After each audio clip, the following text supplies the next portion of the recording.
come back into that series. Just we'll see whether the champ select changes and what's going to happen here, because King looked a little bit shaky, but if they manage to pull out some form from this, from the momentum that they would have gained from that victory, then I'm really scared for World Elite. Yeah, I mean, King look good when they're aggressive if they can afford it, and really good when they're fighting when they're even or ahead. So if either of those things are true for King, then they'll be fine. And World Elite just need to maybe either commit harder to their game plan or execute a little tighter towards the late stages of the game. Yeah. Or just go full early game and have Spirit get in there on something like Lee Sin, which he played well, or even the Jarvan that he's had a lot of success on in the LPL. Yeah, but it is going to be Kassadin and Thresh banned away here from King, so definitely respecting Yuji on that champion, not wanting him to be back on that. And so far for World Elite, same sort of bans to come through. Yeah, I love the Thresh ban, actually. UJ was basically the sole reason that World Elite were able to get themselves going in towards the mid-game, and credit to Spirit there as well. He did a lot of work keeping the lanes up and even ganking for Ninjas and Nivea, which was a kind of a weird thing to say, but actually worked wonderfully together. So UJ was a big reason that World Elite had so many good team fights in a row, but they just could never initiate without a threshold. So King and Seb just going to take it away. Yep, make sure the World Elite have no ways to initiate. That's going to work out. We'll see what they decide to do as far as their final ban is concerned. I think it was Jarvan, the last ban here for these teams. We'll see whether that's going to be the same thing or whether they're going to mix it up here. King taking a little while to actually decide on what to do. It is going to be Nidalee, though, and that was actually, it was the previous series that Jarvan was banned out. Yeah, it makes a lot of sense. Again, Nidalee very strong there for Spirit, who does like to play. I think Ninja might even have some plays on that champion. Not in the LPL necessarily, at least this season, but in general, he seems, I'm pretty sure he's a big Nidalee player. So World Elite instead going to consider the next few picks here, and this would be quite an interesting one. It is locked in there for World Elite. Yeah, going to take away the Rek'Sai here for Spirit, so making sure MLXG didn't have that champion, and he was fantastic on that guy. And of course, we saw Huey earlier on picking up a pentakill at about 7 minutes. Rek'Sai still very, very strong. Yeah, we've seen some awesome Rek'Sai play today. Of course, Dandy probably standing out the most there from VG Gaming, but MLXG had a fine game there as well. And Spirit's a very strong jungler, so I'm sure he's on top of the Rek'Sai as well. But these would do very strong picks here for King, and I'm curious that they didn't ban Ahri. Yeah, and Assassin just going to pick that one up yet again. Easy peasy. Wushin going to take away the Corki as well. And I mean, we talk about the fact that comfort picks are very, very good for these guys because it means that you know exactly what's going on. And of course, you don't need to change your mindset at all moving into another series. And straight away, the 2 carries from last game just going to lock in their picks. World Elite now have an opportunity to mix things up, of course, with the Rek'Sai now in their back pocket.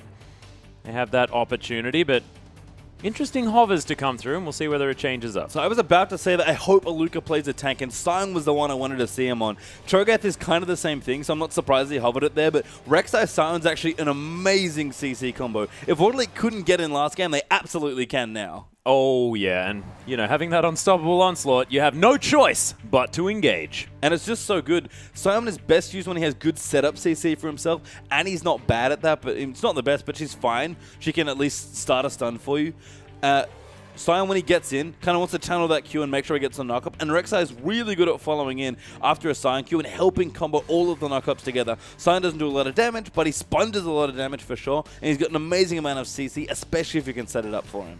Yeah, and Assassin now hovering this Rengar for MLXG, sort of the pick that he could go to. Of course, Lee Sin is an option that he has played before, but it is going to be Rengar and Liam on a very comfortable Janna. Yeah, I mean, Janna's a great pick here, so Liam is going to get that. It was taken or banned away here in World Elite. They're done with the picks. Yep, no time wasted, and that's a Cho'Gath in the mid lane. Yeah, it seems like they might be smiling there. They clearly had something prepared here, but I assume this means that that's Cho'Gath mid for a Ninja, which again is going to add to his what in the world does Ninja play champion pool. But yeah, I do like the Kalista here for SDYZ. It's actually a very good comp to set up Kalista. They don't have a lot of peel for us, so they'll have to be careful there, but they've got lots of good setup CC. And Kalista, all she wants is to be able to free hit with a Hurricane.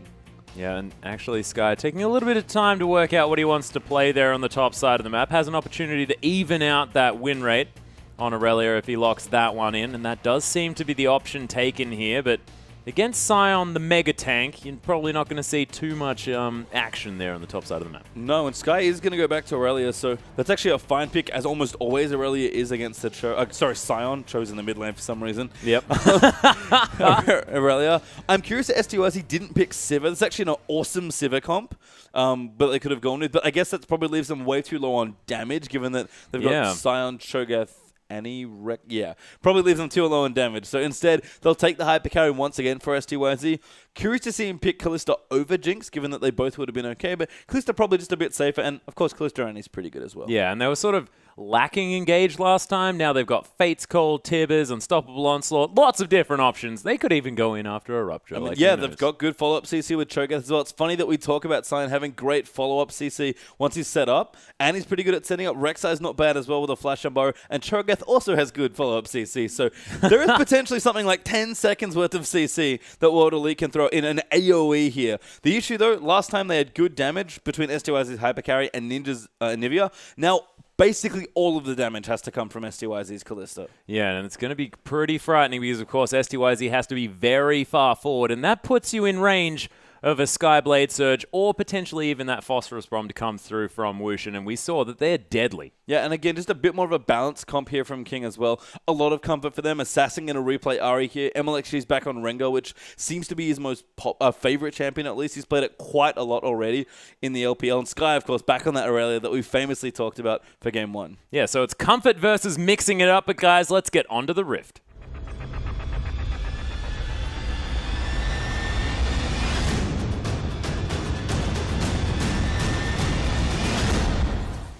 And we're onto the Rift with World Elite taking on King here. Yes, the bit of a zoom in onto Battlecast Cho'Gath, looking adorable in his tiny little state. Trying to feel like a badass. Just going to start pumping out them beats. You can see maybe a little bit of action going on, but we want to hang out and listen to some sweet tunes. Yeah, I mean, Ninja going to revisit a very old school champion here in AP Cho'Gath. It's an interesting one to take into Ahri. I feel like he must feel very safe here in this lane. Again, Ninja seems to prefer safe mid laners that are a little old, it seems like, with Nivea in this one, and Cho'Gath now in the mid lane. Maybe his Klein isn't patched. Hasn't been patched since 2012. Yeah, he's sitting on like 2.4 or something like that. Maybe. But again, it's a fairly safe lane for Ninja. Ahri can't really do that much against Cho'Gath without good jungle pressure, and Rengar can provide that, but Cho'Gath, good at sustain, got great CC, great wave clear. That's all the things that Ninja loves. Yeah, and if he manages to build enough AP that while he has Assassin silenced, he can just Rupture and eat her, then, I mean, that could be a thing. Yeah, I mean, Cho'Gath does decent damage, at least with his ultimate. And yeah, if you could find any of the setup CC that World Elite have given to themselves, you can absolutely just pick people off with all the CC you have and use Cho'Gath very well. Again, if World Elite start the right team fights in the mid game, it's going to be a really easy time against King, but King have lots of opportunities to snowball this game early and a lot of really strong mid-game champions around the first few Dragon fights. Yeah, and they've got 3 mega tanks here as well in Spirit, Aluka, and Ninja. If Ninja is going to build, like, a lot of these sort of mid-lane Cho'Gath still decide to go with the likes of a Frozen Heart because they love having a lot of cooldown reduction. But we'll see what happens. Aluka doing some cute little things, taking, I believe it was the Raptors. Yeah. Just going to die. Yeah, Luca, after his performance last game, does kill himself. No, just joking. Sion instead is going to make sure he takes the Raptor camp early, use the teleport, and go back to his lane, which it seems like is going to be a 2v1 at this point, because we did actually have a lane swap start here. Yeah, so he starts, gets to level 2, and goes, oh, my lane's been frozen, so I may as well just walk. Yeah, which is fine. Actually, that's very good presence of mind there from Aluka, and Ninja going to get focused early.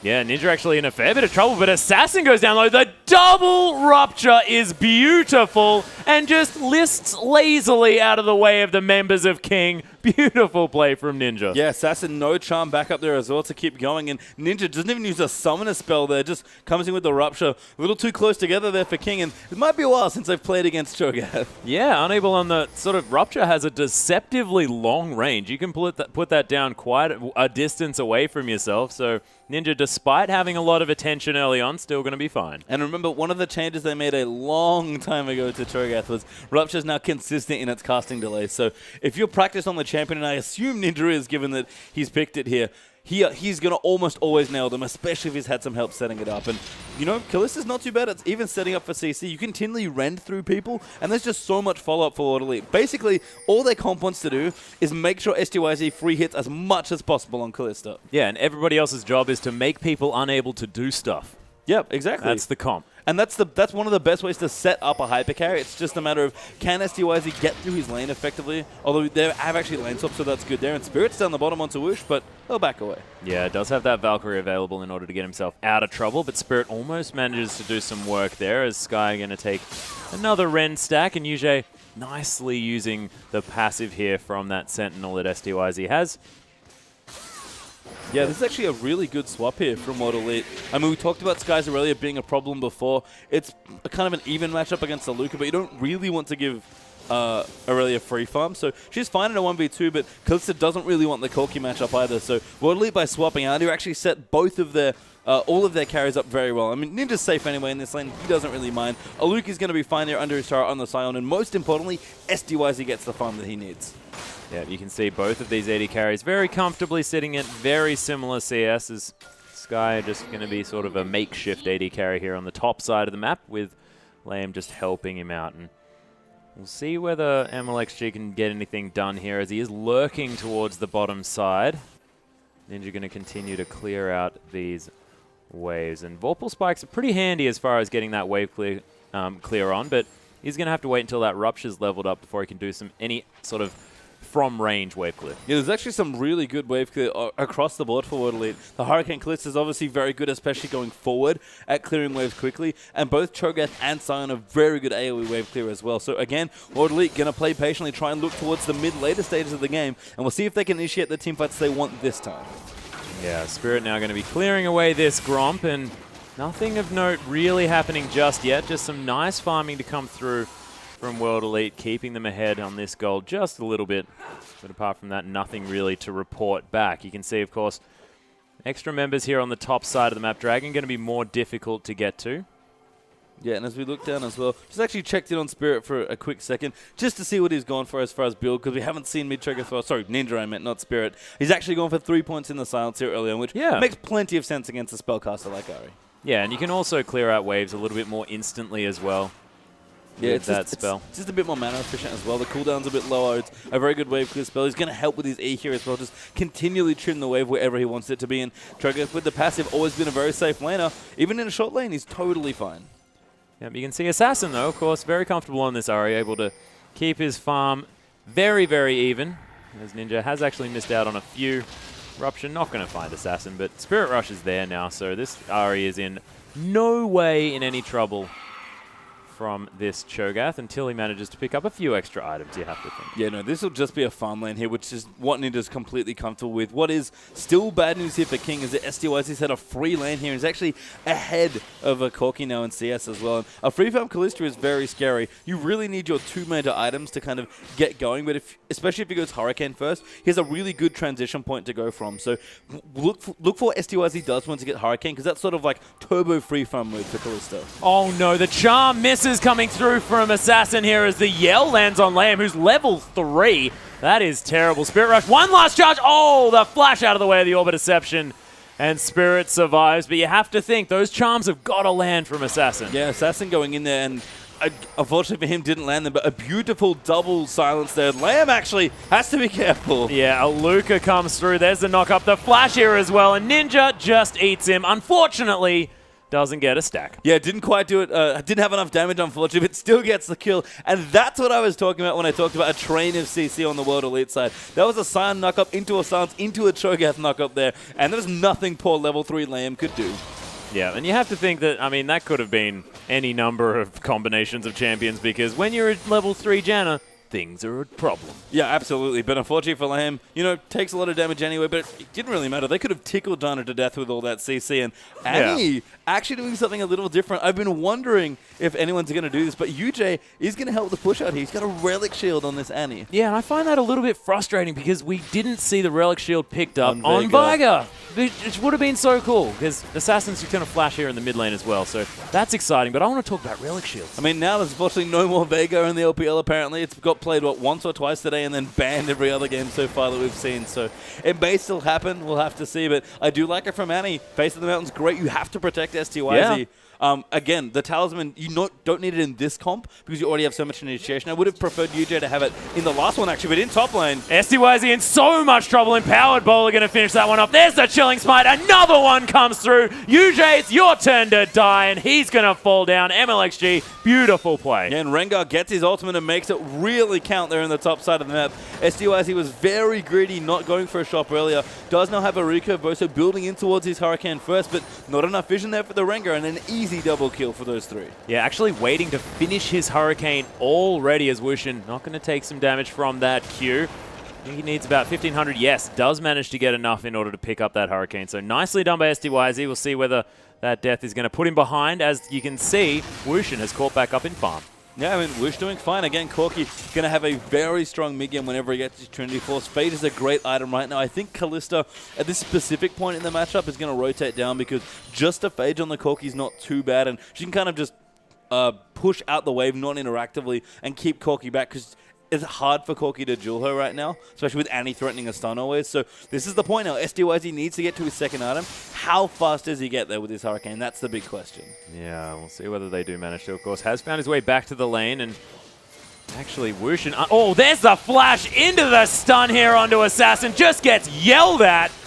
And he's going to fall down here as well. And UJ just says, nope, you're dead. Yeah, Ninja again denied a feast stack, unfortunately, but you can see how much damage it does. And again, so much CC here on Waterlead's team comp. They're making it work with some early picks, and they've gotten themselves a pretty little gold lead.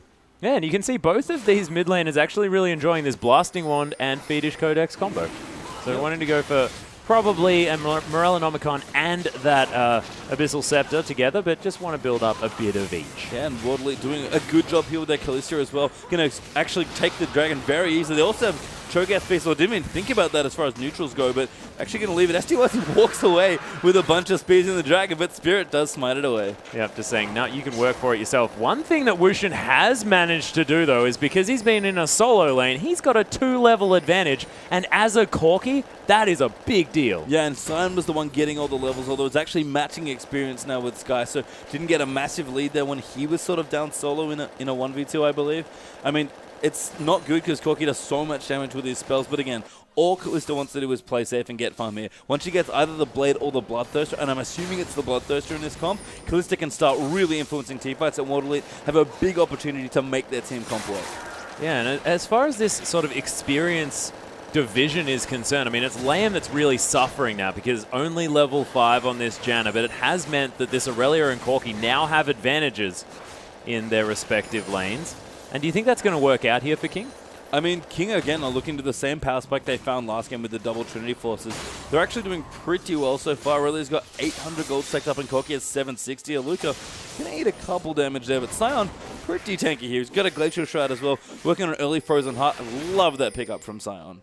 Oh, yeah, of course. Can stack up his health passively using his passive, of course, just by getting a kill on something. So wants to make sure he's got as many resistances as possible, and he'll just become immortal. Yeah, and again, we talk about Sion. His best, he always gets in the middle of the enemy team. What's good when you're always in the middle? A Frozen Heart to affect all of the carries. Oh, yeah, and he's just a CC bot. He has so much ability to annoy people in a team fight. I mean, it's not even necessarily like, because in the late game, he doesn't do a whole lot of damage, does he? But I don't think in the early game he does damage either. I don't think he ever does damage. That's a very good point. Yeah, so of course just wants to make sure that he's unkillable, as Ninja is definitely killable, and the answering kill is going to be there. Actually, teleport going to be cancelled because of course Sky wanted to get in for some of that action. That Cho'Gath really annoying this King lineup. Yeah, there was sort of a standoff there for teleports, but both of the top laners end up cancelling it there, probably for the better there. As we do see that Ninja, after getting killed, does now have Morellonomicon, so not sure what he wants second. I think he might have been right about Abyssal for both of these AP mages, which is kind of hilarious given that they're going for a same build despite being very different champions. But again, MLXG on the Rengar, that's 3 kills for King, and all 3 of them he's been a part of. Yeah, that's true. And getting a Rengar to a point where he's relevant is so important. I'm really glad you brought that up because, of course, now has his Warrior Enchantment here, and we've seen Rengar suffer so much in the LPL. I mean, with the exception of maybe Loveling, who is even now at this point had some rough games on Rengar, and he's like, you know, the Rengar player there being OMG's jungler. I mean, turret's being picked up now for King, and MLXG, though, has had 2 different ultimates, and he's got 3 kills out of them. So that's a very cost-efficient use of an ulti, and we can almost always measure a Rengar's success based on how good his first few ultimates are. Yeah, and a lot of it, it's sort of a lot like TF, isn't it? But, I mean, the fact that he's managed to capitalize off them and King haven't been taken advantage of, because, of course, Spirit has a whole lot more gank potential on this Rek'Sai earlier on. I mean, Spirit has just not really been finding the ganks that he wants. He's setting them up reasonably well. But honestly, Ninja does more than enough on his own that they can set up CC if they move almost anyone through the lanes here. But Spirit has been farming well. He does have his warrior, and he's been controlling the map well, which is great for World Elite. They do have the first and only dragon in this game, remember. But Woosh now has just finished his Trinity Force. This is exactly the right time here as well. Sky only needing about 1,200 gold until his Trinity Force is complete at the same time. Doesn't have teleport, but neither does Aluka, of course. Both of these members here on the top side. MLXG was hanging out, thinking that maybe he wants to kill Aluka, but, I mean, that's still deceptively unkillable. Yeah, no, Aluka should have enough for his Frozen Heart now as well, so presumably going back to get it and does finish it. So that's a big item pickup here as World Elite lineup for the next dragon in a few minutes here.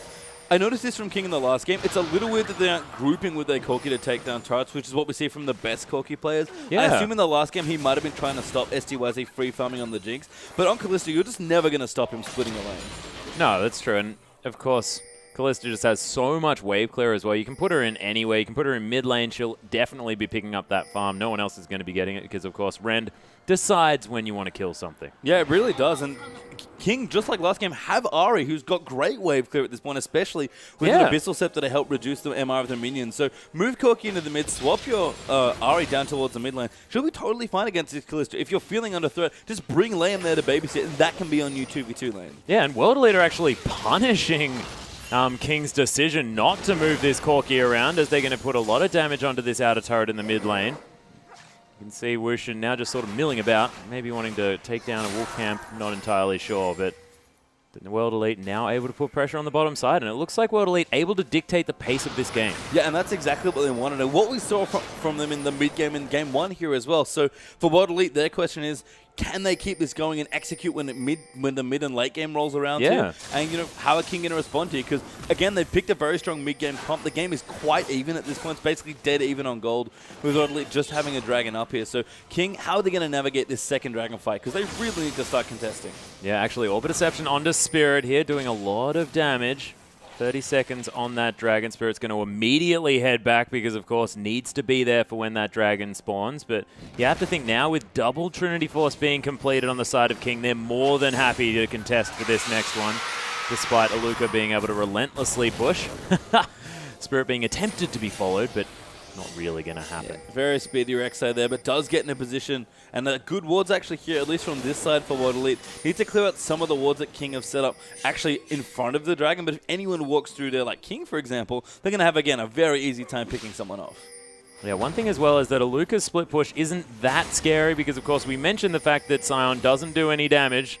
Left alone with this tower, he's not going to do all that much, but MLXG trying to start something off. There's a Tibbers onto two members as the Rupture finds Assassin as well. MLXG tries to get eaten. The Ignite is ticking down, but it's not quite enough as World Elite are melting now at the hands of King, but Assassin is the first one to fall. Wushin now going to follow. Arrow doesn't quite find its mark as SDY tried to pierce Wushin, and I thought that was going to go a whole lot worse for World Elite. Man, such a sick use of CC again by World Elite. UJ came up massive in that team fight with the Tibbers for the double stun, and a beautiful Fates call by SDYZ pulled Annie out at the last second there. They only got a kill, but they didn't need to use any teleports, and Kalista more than happy to secure the dragon for team. Oh yeah, easy. Maybe we'll even use Rend on it this time. Yeah, he will stick around this time, and that's two dragons for World Elite. King with their double Trinity Force. We talked about it last game. This is the point where they're supposed to be winning team fights, and twice now in two different games, they've been unable to contest for that second dragon. Yeah, and they sort of made the move as well. They're the ones that initiated, and it was the counter initiate to come through from World Elite that was just so strong. And it seems like that was their problem in the last one as well. I mean, they weren't able to initiate the fights that they wanted, but their re-engages were so beautiful. Yeah, and World Elite now have initiation options as well between Annie and Sion. And Sion wasn't even there for that last fight. Yeah. There's plenty of options for World Elite.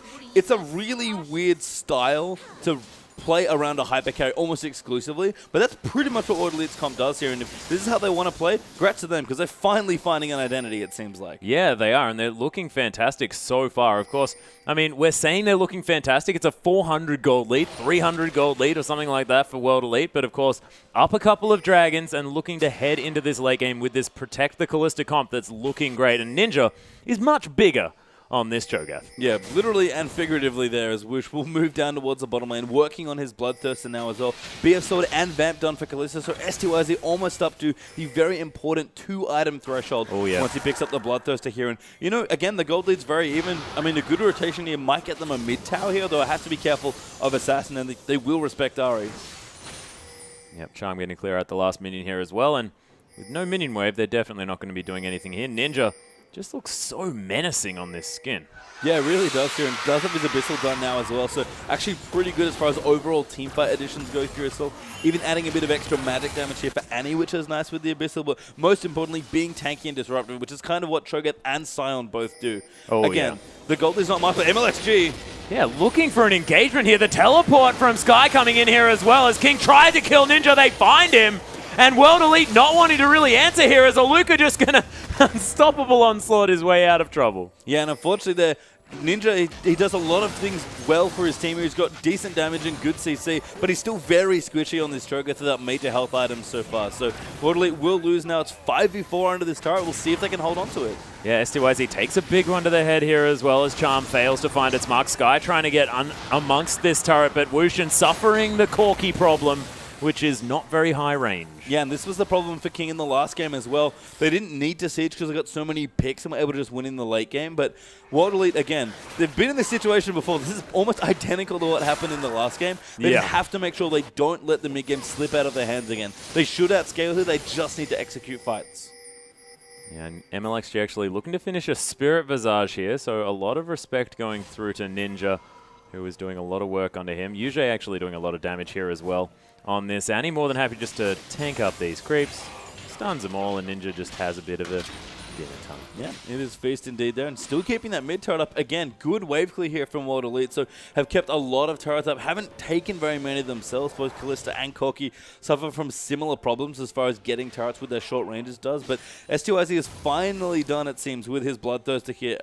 Should be done here. No, instead just walks away. Never mind, doesn't have enough gold, unfortunately. Doesn't have any money. No, can't finish that yet, so still waiting on that next big power spike for himself, but Spirit's getting tanky there with his Randy was almost done. A Spectre's Cal's been added in for Aluka there as well. There's lots of good news here for World Elite, but kind of like last time, they do outscale, but they have to make sure they stay even or ahead in this game, because King right now are still very strong.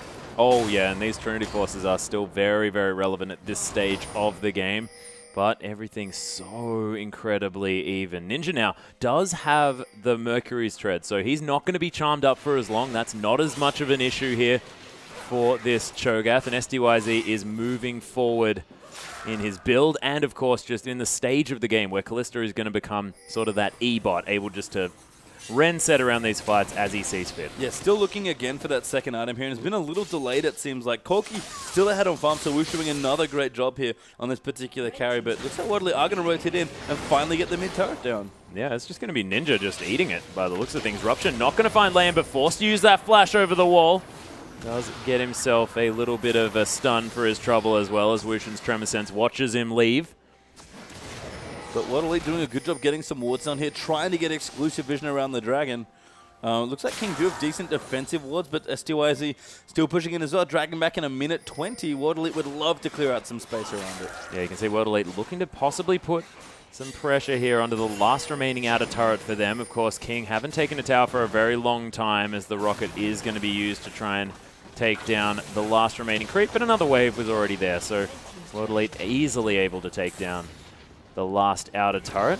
Sky going to answer here on the top side of the map, but with him here and no teleport available, that may mean an inner turret for our members of World Elite. Yeah, World Elite might get a second turret here, which would be great here. Sky's actually already backing off, so recognizes that he needs to group here with his team. Aluka actually, you know, yeah, he thought about it, but it's like, you know what, probably not even getting through the shield there, so just give the creeps to Assassin instead. Yeah, unfortunately, yes, Iron Buddy, you don't have too much damage. And I've talked so much about scaling in this game, and it's true, World Elite do have a good comp again here to sort of outscale King's big mid-game comp, but probably the most important thing to remember when you talk about scaling is that, sure, if you're even, that's great, because you get to a point in the game where your items are simply better than your opponents. The issue is, if you don't, oh, never mind. Yeah, MLXG going to get caught out, does pop the ultimate here, just to try and get out through all the hunt going to be used, but not going to find much there as the smite comes through. MLXG securing something. Oh, another charm going to miss here for Assassin as Ninja comes around to try and pick something up. Prey Seeker from Spirit. Going to find its way in as well. You can see King members a little bit lower at this stage, but Assassin gets caught by a Rupture. Sky's here trying to get something done, but that's 5 members on top of him. A little bit dangerous. SYZ trying to come through for a rend. Another Rupture lands onto Sky. Could be in trouble. Fate's call to come out. There's a knock-up only onto Liam, though, as World Elite try and turn this one around. Ninja picks up the kill onto him as Assassin so incredibly low force. Use that flash. Wushin in so much trouble. The rend not quite able to pick up the kill, but an auto attack will finish it as MLXG trying to get onto STYZ. But look at how easily he kites around this fight, and Sky falls down. MLXG, you are going to follow, as that was actually Spirit falling down here as well, but you can see Callista, she's pretty good. Well, it was a bit messy, but that's exactly what World Elite want out of that Callista comp. What I was just going to say is that you can be at the point where you need to be with your scaling comp. If you do nothing with it, it's like you never have an advantage in draft. That's exactly what World Elite were looking for. It wasn't the perfect time. The item timings lined up reasonably well, but they weren't massively outscaling. But World Elite picked such a good fight, and Callista just going to rend the dragon to pieces. Yep, and that is yet another dragon taken here for World Elite. 3-0. And this is sort of a comp that wants to scale with 100% dragon control. That is scary. Yeah, it's really scary. I mean, the movement is going to be fine for World Elite just because of how strong their rotations have actually looked all series long. I've been very impressed with a lot of their choices, and to be honest, not that impressed with King's choices. They've made good strategic choices while fighting for the most part, but their map movement's been a little bit surprisingly poor, actually, given what we have seen from King and previously. So World Elite looking together, they've got a game plan. They finally got an edge with it. Yeah. Just can they do the rest of it? Because we've seen, even in wins that World Elite have, the games can get a little long. So how cleanly can they execute from this point? Because they do need to finish the game. Yeah, and despite being up all the dragons, a couple of turrets here as well, the gold's still very, very close. The items in the hands of all of these champions still very, very similar. And we'll see whether World Elite can push forward to that stage where they can just close out the game. Because, of course, this is what they're not quite as good at, is pressuring advantages that they get in order to really pick up what they need as far as objectives are concerned. Yeah, absolutely. And the thing is, you can have all the advantages in the world. If you don't do anything with them, again, it's like you never had them to begin with. So World Elite, they've got finally on the front foot with a comp that they would love to have at this point. It's just a matter of executing the next bits of this game. And if King can find picks or hold on, and again, you noted the goal difference isn't that massive. King do have play here in this lane, but this is World Elite. At this point, this is World Elite's game to lose. Oh, yeah. We'll see whether Wushin keeps getting caught out as well, because you have to think that the last few team fights, he's been in some interesting positions, and this Corki was a linchpin in their last comp on the side of King, and we'll see whether he can be there, of course. Not quite the 4-0-3 that he was at this stage in the last game, but of course that was his first death in the last one, but just unable to really get the damage down from the positions that he was in the last couple of times. Yeah, I mean, a nice note from the last game. STYZ is finally ahead of Wushin Gold in the series, it feels like. It's not much. It's about 500-600, I think, at this point. But Corki was consistently 2,000 gold ahead of STYZ's Jinx in Game 1. So a marked improvement already, and this is a great rotation from World Elite. Yeah, that turret already had a fair bit of work done to it from Aluka and easily gets taken down by the members of World Elite. MLXG actually looking to launch himself onto a pink ward, but look at the engage coming through from World Elite. MLXG just getting punished, and there's the lockup. The CC to come through. Ninja trying to get some work done on the backside, but they'll take their pick and they'll move forward. He actually ate Liam there, so he did a lot of work there on the backside. Just on eating Ninja. him. Okay. I mean, of course you didn't see it because Cho'Gath Consume kills people pretty quickly, and Ninja's gone very aggressive on the AP front, but he pretty much zoned out 1v4, managed to eat a Janna for good measure on the way out. And again, this is exactly what World Elite's comp does. It might look silly with the sign running in, but they are so good at hard engaging. Yeah, that was fantastic. And that Unstoppable Onslaught, sometimes it can be a bit comical when it's used because it just doesn't really work. But that was fantastic. Yeah, Aluka's Scion has been really strong. They actually played this comp a few weeks ago, and they didn't manage to win the game, but they got very close against the top team in the LPL. So this, for me, Rek'Sai Scion specifically, seems to be something that World Elite are very good at playing together and something that fits how they want to be playing as a team. World Elite are still a team that are finding their new identity after, the organization in China having so much history, but this team being so new. And if this is more what we see from World Elite, they look very comfy. I mean, Game 1 was good for them, but this game looks even better. Yeah, this is looking far better, and finally they've got a notable gold lead as well in about 3,000, so things looking a lot better for World Elite. We'll see whether they can transition into the Baron baits that they were potentially looking for. Actually, Spirit going to tunnel towards lane, but Yajana, pretty quick. Yeah, and again, 3,000, like you mentioned, it's a lead, but it's not a massive lead. But No. when you have a comp that, just scales better than your opponents, the gold lead is worth more given the stats that you're getting for yourself at that point in the game and the items that you're picking up. So it might look like a short lead, but in reality, it's probably double, if not a bit more than that as far as actual gold lead goes, just based on the way World Lead's comp works. Oh, Thrill the Hunt actually going to land on a Ninja here. The charm lands as well. Ninja just gets picked off by Assassin as King, they try and turn this one back around. Spirit in the top lane, Aluka in the bottom lane, and King trying to push down the mid. Yeah, Ninja again, very squishy. Finally, it seems like, oh no, he actually sold it. Okay, I'm getting trolled by Ninja. He swapped between Zhonya's Rabadons and back to Zhonya's, I think, while he was debating his pick, dead in the fountain. Yeah. But finally, I think, makes the right choice as far as I'm concerned with the Zhonya's. Needs something defensive, but Spirit's in trouble. Yeah, actually, UJ gets a 3-man Tibbers, though. Huge damage coming through with Wushin with the shield. Going to be quite okay. Aluka from the backside, though, trying to be this huge menace as Wushin doesn't want to be tanking up that tower. Aluka, though, he's going down so low, unable to really do anything here. Orb Deception comes down. The shield finally back up. Oh my goodness, Sion is such a ridiculous champion, but this outer turret, it's finally going to fall. Yeah, the turret shield there as well, saving Sion's life there. Aluka clutching those last few shields, and when he gets a big health item, whether it's Randuin's or Warmogs, whatever he wants to go for, he's going to be almost impossible to kill, and it is Warmogs here for Sion. So you thought he was hard to kill before, Sion is about to get a whole lot scarier for King. Oh yeah, well, not necessarily scary, but just has to be ignored. As soon as he's tanking damage, that is a win for World Elite. It is, but unfortunately you can't fully ignore Sion because like we've mentioned, he does have plenty of CC and he's constantly applying the Frozen Heart aura to your team. Like Sion again, he might look goofy, he doesn't do very much damage, but he has one purpose in fights and that's get in and stay in.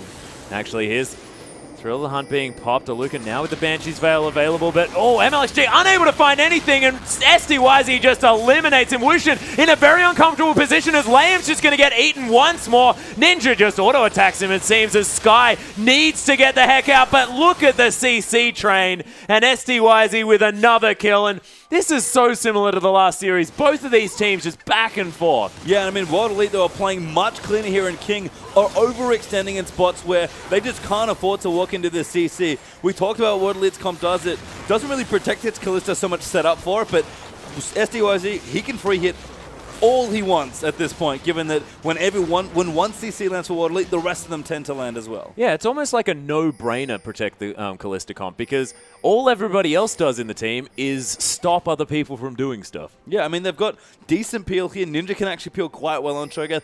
SDYZ on Kalista's already fairly mobile, and UJ can kind of move in there as well. Like, they have options to peel, but World Elite are happiest when they're constantly CCing King, and King are walking into fights with World Elite and just asking to eat CC. Yeah, and World Elite able to pick up the 4th Dragon of the game, completely unanswered by King, as the Baron is possibly the next option here as they've taken that mid lane inhibitor. You can see there's some large minion waves here, especially on the bottom side, that World Elite are going to have to deal with, and we'll see who decides to go there, of course. Having Spirit down there, pretty handy, because that Void Rush, pretty good. Yeah, Gold Lead stepping up now as well. I do like that you mentioned Rek'Sai down there. This is what a lot of junglers seem to like, and I think Rek'Sai suits Spirit a lot as well.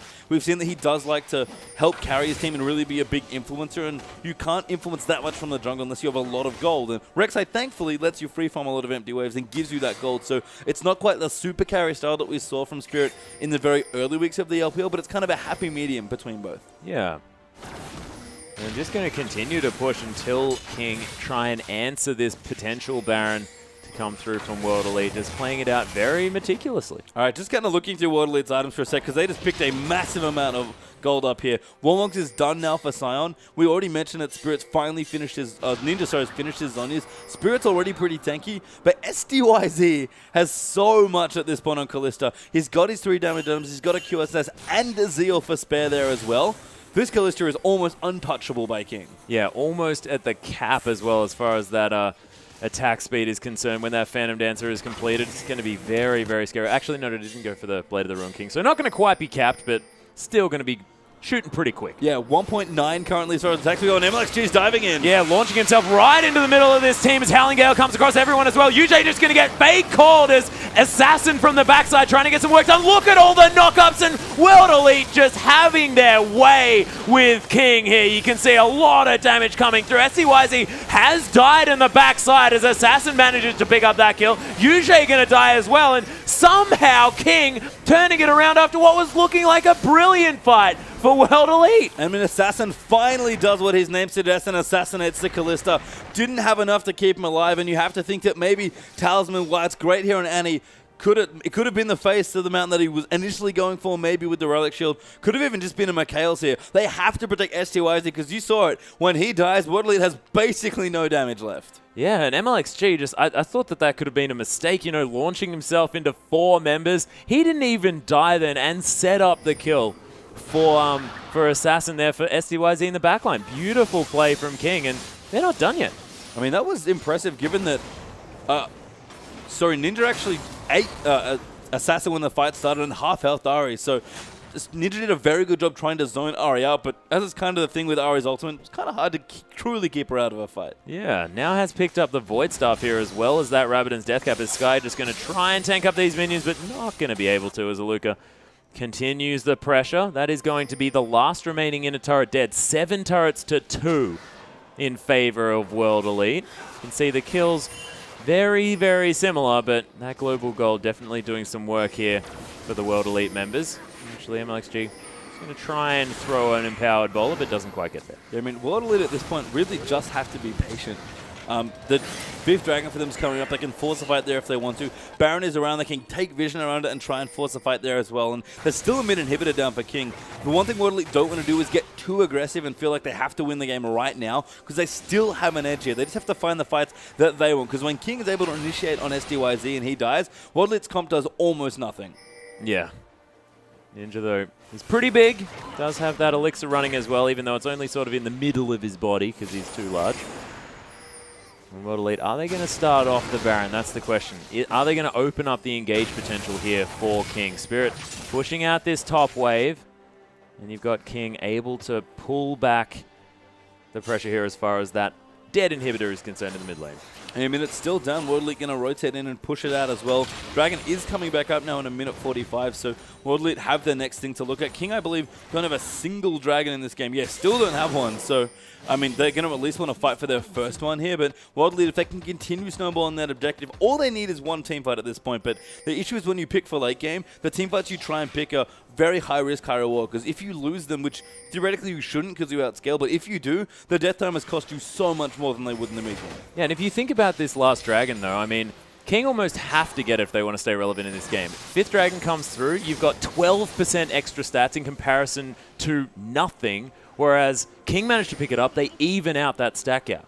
I'm actually kind of surprised as well. Yeah, you are right. I mean, the stats are nice here, but oh, never mind. Aluka, oh, slowly going. Man, he's trolling us, but he's going in. Yeah, that was some very interesting stuff as Aluka trying to get through here. Spirit's going to die, though, as Assassin grabs it. Lamb with a lovely Monsoon going to try and get some work done as Orbit Deception to come through from Assassin to do a fair bit of work. Fate's Call comes back in here as well. And look at all these knockups. Assassin going to flash out. SDYZ picks up the kill, but Ninja's going to finally fall down. He's dancing around. SDYZ comes down. Is he going to be able to continue it? He doesn't. And Wushin picks up the kill. Aluka, of course, last man standing, and he finally dies. King somehow with a 5-for-1. Yeah, I mean, World Elite just can't find the fights that they want. Assassin finally died there, but is relatively late in the fight. And King, again, they get outscaled, but it's not by a massive amount. And when World Elite can't protect this Callista, things just go so wrong. I am so surprised that SDYC doesn't have a Blade of the Ruin King and that Annie doesn't have some sort of peel, whether it's a Face the Mountain or Mikhail's. Annie actually has a Warmogs of all items here, and Spirit's going in. Yeah, he might be able to actually pick up a kill here as MLXG. They're just going to turn it around. Spirit taking so much damage, but he does kill MLXG. Finally falls down to Sky as Liam is basically dead. They are going to be able to finish off this Baron. Yeah, can't unfortunately steal the Baron for himself, which is the other thing Spirit could have potentially done after killing the jungler. Sure, he'll knock it off a couple members of King, but King now, we're looking for some way to pressure in this game. That's a good top wave there for Elite, but King should be able to clean it out relatively soon. In fact, no, they need this dragon, apparently. Yeah, they do not care about that top wave at all. They want to deny this 5th dragon. The World Elite really, really wants Spirit still dead for another 20 seconds. But, oh, Yuji getting caught out here maybe a little bit, but, oh, almost dodges the tippers. Does Assassin. This is very bad. Yeah, Wushin just rockets him in the back of the head. King looking to try and turn something around. SDYZ and Ninja are here. Transcendent Blades just rifling through the team. But SDYZ does manage to snag Sky, and this is just a crazy turn of events. I mean, King should have been a bit more afraid of World Elite there, but World Elite did not want to commit without an extra member. MLXG running back with the home guards as well. Instead, visits the Gromp casualty. King finally get a dragon. World Elite could have had an opportunity to go in there, but UJ went in a little too early. Yeah, and that is the 5th dragon denied. So, of course, first dragon, that 6% stats are now available for both teams, and a Baron buff on the side of King. Finally, they're able to get a look into this game, and it's all evened up again. It is, and this is the second game in a row where I can't help but credit UJ's play and kind of maybe just discredit his item builds. His play has been fantastic on both Thresh and Annie in this game, but he's building some weird stuff in these games. And last time, he didn't have the initiation tool with the Talisman. Instead, had the face amount where I thought they needed the Talisman. And this game's the opposite. He doesn't have the face or the Mikhails, and instead has the Talisman. Yeah, and a Warmox. Well, you know, he does have a Warmox. I'm not quite sure why that is, but yeah, we're just not going to mention that. You don't need other tanks. Like, protect SDYZ. He has literally all of your damage at this point in the game. All you have to do as Annie is keep him alive. But instead, apparently UJ thinks his life's worth more, which is not correct. No, it's not. And Luca does have the Alacrity enchantment here, so not wanting to keep that teleport off cooldown. He wants to just be a little bit quicker in doing nothing around these fights.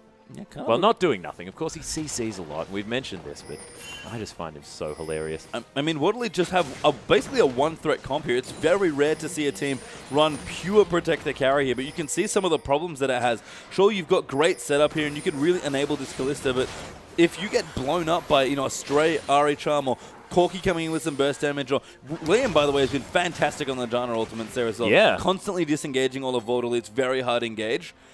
World Elite just don't have quite enough here to push over. I mean, Ninja is trying to do damage, but he's playing a tanky mage. He's trying to play like a burst mage, and I don't think he can actually 100-0 anyone unless he gets a full combo off. Yeah, Baron actually about to run out here for King. Haven't really been able to get too much apart from an extra couple of outer turrets. Oh my goodness, that Rupture managing to stop MLXG as he tried to launch himself into the turret. And King going to be able to pick up another inner turret. So Baron is actually going to work out in the end, and Spirit, he might find himself a little bit caught out, but of course has a Banshee's Veil and has some tunnels as well, so he's going to be okay. Yep, does borrow away, but I mean, World Elite have plenty of initiation, but I don't know if they can get onto key targets here. It's before, when they had at this point, they could have kind of snowballed fights by just brute forcing them because King didn't do enough damage, but now both Assassin and Woosh do plenty of damage, and World Elite can't just run in with their super tanks expecting them not to die. Yep, huge wave coming through for World Elite here on the bottom side of the map. As you can see, they are going to be forced to back away here as Wushin going to Valkyrie his way out. Scuttlecrab going to go down. Of course, Baron not going to be up for another 5 or so minutes. As the rest of King just going to head back to base, and it's almost like a stalemate's been reached. I mean, a little bit. World Elite theoretically have an edge here, but I don't even know if that's necessarily true now that King are getting some items up. I will say that World Elite's side wave control has been excellent this game so far, so for a team that's maybe looking to execute more late-game strategies, the fact that they're on top of slow pushing these side waves is really good to watch. So, again, it's just a matter of them making a bit more of the advantages they have, and we talked about it with World Elite. They're a team that, unfortunately for them, hasn't won that many games and has looked like when they are winning or have won, has trouble closing them out. And I think it's true here for this game for World Elite. They've had an edge for a couple minutes here. They had a good window to really make something happen, and unfortunately, they've drawn it back to even, which is not where they wanted to be. Yeah, and QSS now being finished by Wushin as well. Interestingly enough, that only really stops him from being able to get rid of the CC available from Yuji. Because, of course, everything else seems to be a knockup. I mean, there are a lot of knockups here, but the issue is when you eat one of them, you tend to eat the rest of them. So you need to get out of the initial one first. I mean, Woosh realizes that he's one of the big threats here on his team, so he needs to stay alive and do damage. And it's hard to do that when you're a short-range Corki. The issue, though, is that if World Elite can't get through the King frontline, it's pretty tanky here between Rengar and Aurelia. Whoosh, once the fight kind of keeps going, can just jump on top of SDYZ once the rest of World get low enough. And sure, they're tanky, but SDYZ, we've talked about Kalista. She's not a tank buster, especially with this build. So hard to get through these big tanks, and Rengo and Aurelia right now are fairly massive. Yeah, and MLXG as well now has basically double Randuins because, of course, that Righteous Glory going to get him straight into that fight, then has that explosion of slow, then can slow again. He's going to have consistent CC in this fight, has popped that Thrill of the Hunt, but doesn't quite manage to find his way into anything that he's looking for. Rupture going to come through here as well as the Prey Seeker doesn't find its mark. There's a Sentinel hanging out. So far, World Elite unable to find what they're looking for. Neither are King. They want to get something happening. Of course, Baron no longer up on King, despite the particle there. Just having a little bit of a confusion moment. Yeah.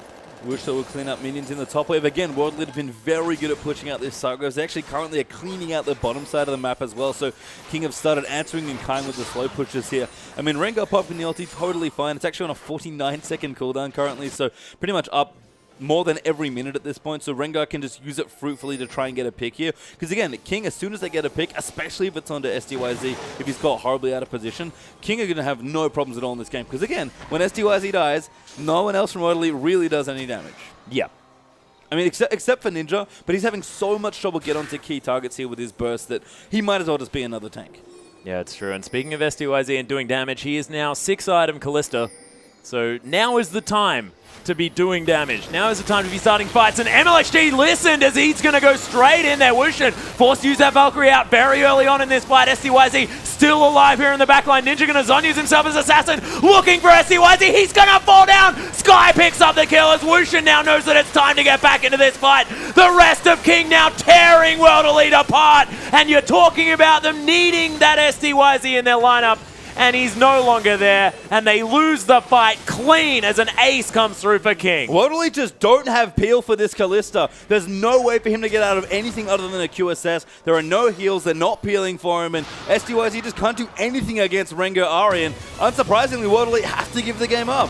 Yeah, that is the surrender vote coming through, but they would have probably lost that one anyway because, of course, able just to push right through there. But you have to hand it to King. They played perfectly as far as getting the fights that they wanted, especially in the last few minutes of that game. I mean, if we want to sum it up kind of neatly, I think the best way to put it is that King understood their win conditions, and World Elite didn't. And not to say that both teams didn't make mistakes during that series, there were some moments where both teams looked a little shaky, and hilariously enough, World Elite looked very strong in the early mid-game, and King looked much stronger in the late game, where you'd think with how the team comps are picked, those things would be reversed. Yeah, it's a little bit strange, but actually, Sky coming back here on the Aurelia yet again, we're seeing shades of why he was so famed on that champion. He was actually the one that got the kill on SDYZ towards the end. They just said, let's zerg this guy, get him out of the fight, and they knew exactly what they had to do. So definitely credit to King, but you're right, World Elite just were unable to really use their comp, which had a lot of sort of peel potential.